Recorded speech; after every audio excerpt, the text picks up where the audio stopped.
6 months had passed, though Daniel no longer counted days the way he once did. Time in the forest was measured by rain cycles, by the ripening of fruit, by the distant calls of creatures that marked dawn and dusk. His beard had grown thick, his body lean and hardened.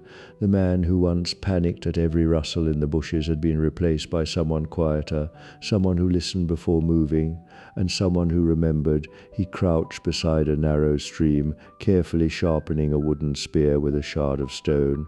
His reflection in the water startled him sometimes, not because it was unfamiliar, but because it reminded him of who he used to be, a man who spent nights scrolling through videos, watching survival channels out of boredom. To now, those fragments of memory were keeping him alive.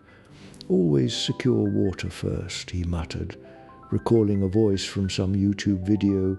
He had learned to follow animal trails downhill to find streams like this one. He had learned to boil water using hollowed bamboo and heated stones. The first time he succeeded, he had laughed out loud like a child discovering fire. Another memory surfaced. Avoid predators by understanding their patterns. Daniel stood scanning the trees. He had not seen the jaguar in weeks, but he knew better than to assume it was gone. Jaguars were territorial, patient. He had learned to move unpredictably, to avoid walking the same path twice, to stay downwind when possible. A distant rustle made him pause. He slowly climbed a low tree, gripping the bark with practiced ease.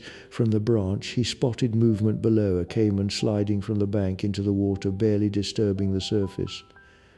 "Never stay too close to water at dusk," he whispered. Another lesson remembered just in time. He descended and moved away, deeper into higher ground. His shelter wasn't far, a lean-to reinforced with branches, leaves and mud. Not perfect, but strong enough to shield him from rain and insects. As he approached, he checked the simple traps he had set earlier.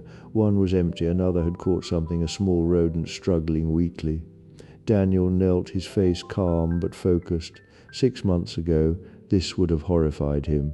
Now it was survival. He ended it quickly, quietly. "Respect the kill," he recalled from another video that night. As a small fire crackled in front of his shelter, Daniel sat watching the flames dance. Fire, his greatest victory. It had taken him days to master friction techniques, blistering his hands, nearly giving up, but he remembered the video. Don't stop. Fire means life.